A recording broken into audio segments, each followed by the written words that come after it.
જય હિન્દ દર્શક મિત્રો, હું જમીલ પઠાણ. આપ જોઈ રહ્યા છો તીર સમાચાર. વાત કરીશું છોટાઉદેપુરથી વડોદરા ચાલતી ખાનગી લક્ઝરી બસ અને ડમ્પર વચ્ચે સર્જાયેલ અકસ્માતની.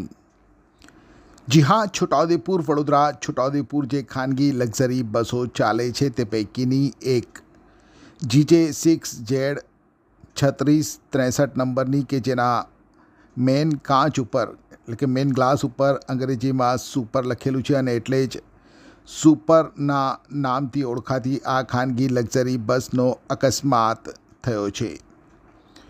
સુપર ખાનગી લક્ઝરી બસ જ્યારે વડોદરાથી છોટાઉદેપુર તરફ આવી રહી હતી ત્યારે બોડેલી અને જબુગામ વચ્ચે લગભગ 1:30 વાગ્યાના અરસામાં આ લક્ઝરી બસ અને એક 16 વ્હીલના ડમ્પર વચ્ચે અકસ્માત સર્જાયો. નજરે જોનાર લોકોમાં ચાલતી ચર્ચા મુજબ સામાન્ય વરસાદના છાંટા પડતા રોડ ભીનો હતો. લક્ઝરી બસ પોતાની સાઈડ એટલે કે લેફ્ટ સાઈડમાં ચાલી રહી હતી ત્યારે સામેથી આવતા GJ5BZ 7823 નંબરના 16 વ્હીલના ડમ્પરના ચાલકે અચાનક બ્રેક મારતા ડમ્પર આખું સ્લીપ થઈને રોંગ સાઈડમાં આવી ગયું હતું અને સામેથી આવી રહેલ લક્ઝરી બસ સાથે સામેથી ધડાકાભેર અથડાયું હતું.